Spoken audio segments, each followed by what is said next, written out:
Assalamualaikum warahmatullahi wabarakatuh. Annyeonghaseyo yorobun. Salam gagego. Salam sehat buat semuanya. Untuk para CPMI yang saat ini sedang mengikuti program G2G kerja ke Korea Selatan, saya doakan mudah-mudahan cepat dan gampang prosesnya, sekaligus bisa terbang dan cepat bisa kerja ke Korea Selatan tentunya. Amin, amin ya robbal alamin.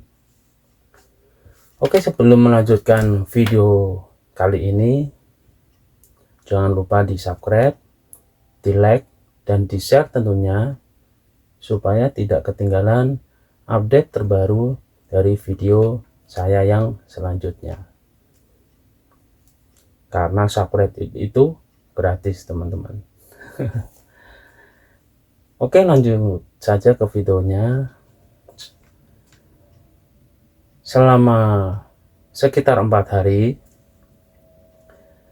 Bapak Benny Ramdhani selaku Kepala Badan BP2MI, ya julukannya yang saat ini adalah Bapak PMI ya, Bapak dari calon pekerja migran Indonesia, Bapak TKI juga. Mudah-mudahan beliau diberikan kesehatan, amin ya rabbal alamin. Jadi selama 4 hari beliau melakukan kunjungan kerja ke negara Korea Selatan, sekaligus juga ingin mengetahui lah, ingin mengobrol langsung ya kepada para teman-teman kita, para PMI yang sedang bekerja di Korea Selatan tentunya. Mungkin menanyakan apakah ada kendala atau masalah lah ya, yang mungkin mau disampaikan tapi bingung nyampaikannya di mana.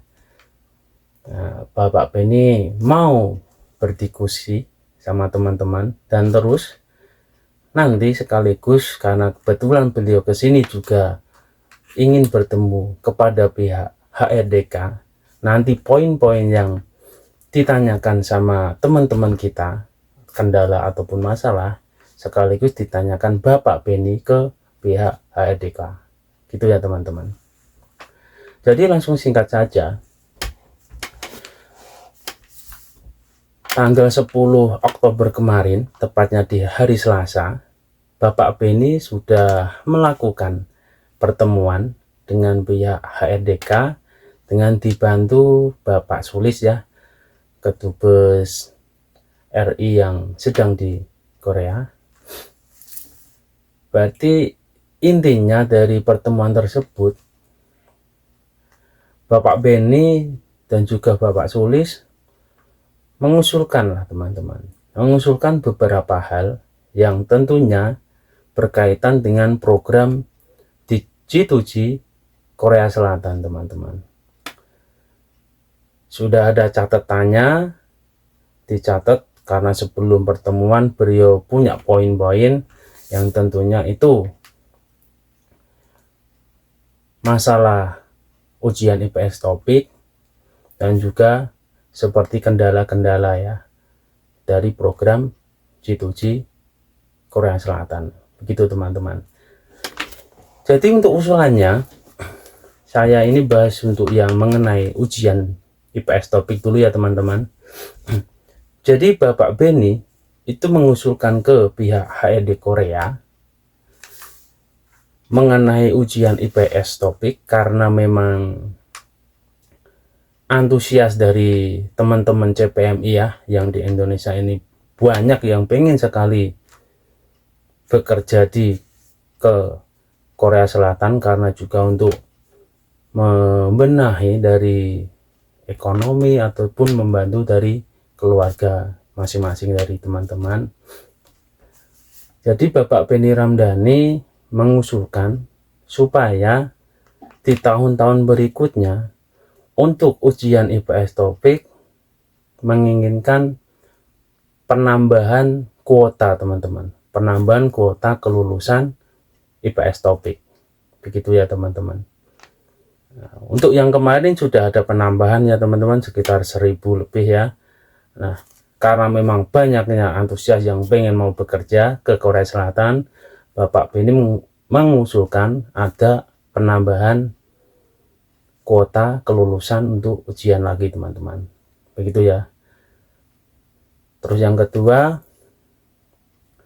penambahan lokasi ataupun daerah untuk melakukan tes ujian CBT teman-teman. Jadi mengingat karena negara Indonesia adalah negara maritim, maksudnya itu negara kepulauan. Jadi Bapak Benny mengusulkan minimal lah ya, ini baru wacana, minimal 5 lokasi, 5 daerah yang nantinya akan ditunjuk untuk wilayah terdekat untuk melakukan ujian CBT, ujian IPS topik ya teman-teman. Jadi misalnya gini teman-teman, kalau ada yang CPMI yang melakukan pendaftaran, terus melakukan verifikasi, lalu juga melakukan ujian untuk yang rumahnya jauh, misal pun ada yang rumahnya Papua, Sulawesi, Kalimantan. Nah, kalau di ACC-nya ini, maksudnya ditempatkan ada suatu wilayah yang terdekat buat ujian, terus rumahnya yang jauh, itu enggak begitu jauh pula dia untuk melakukan tes ke Jakarta teman-teman. Karena sebelumnya untuk tes ujian CBT IPS topik itu hanya 2 lokasi teman-teman, di Jakarta, di Ciracas, dan juga di Semarang, yaitu Budak Payung teman-teman.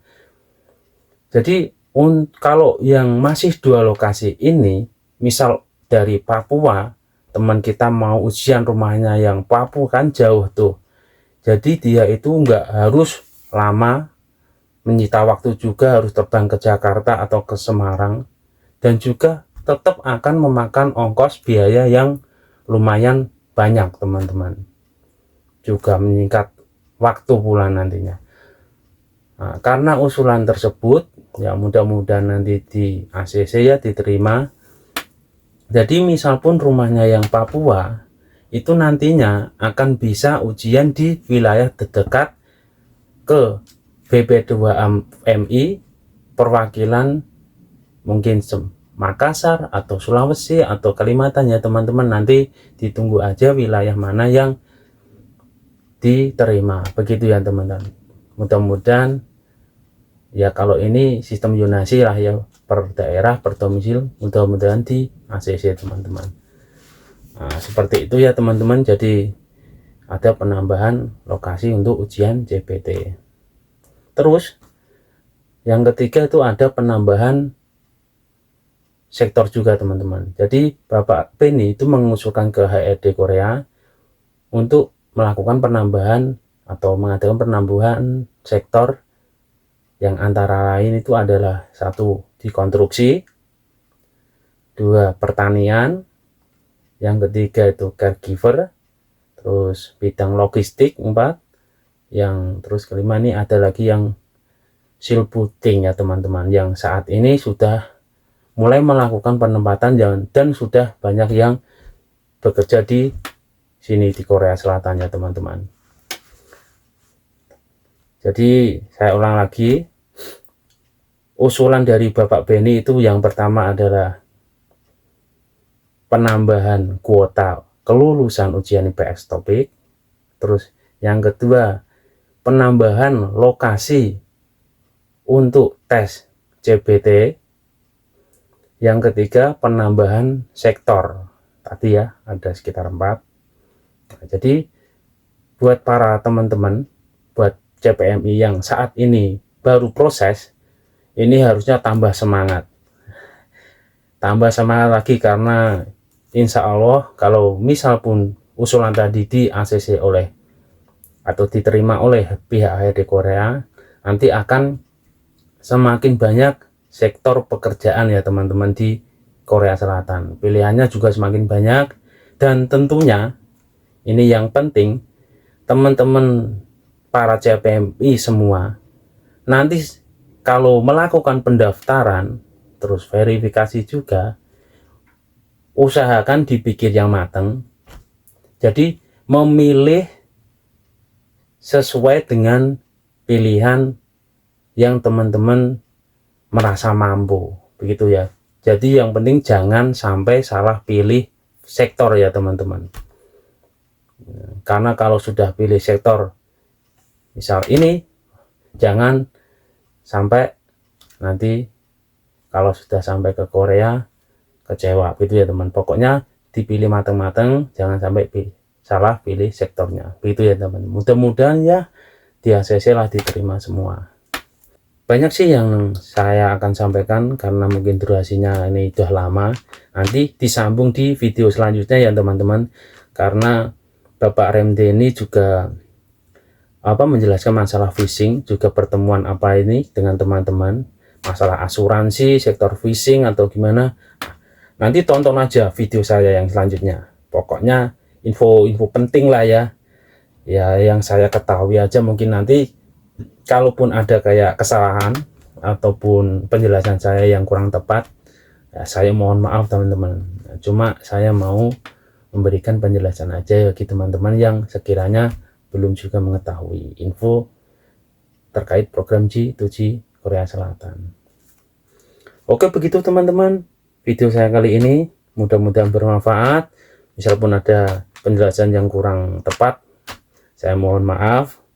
Pokoknya untuk selanjutnya penjelasan dari Pak Benny nanti dilanjutkan ke video yang berikutnya teman-teman. Oke, buat teman-teman para PMI yang saat ini sedang mengikuti program G2G ke Korea Selatan, saya doakan mudah-mudahan gampang dan cepat prosesnya, tentunya bisa cepat terbang dan juga kerja ke Korea. Amin, amin ya robbal alamin.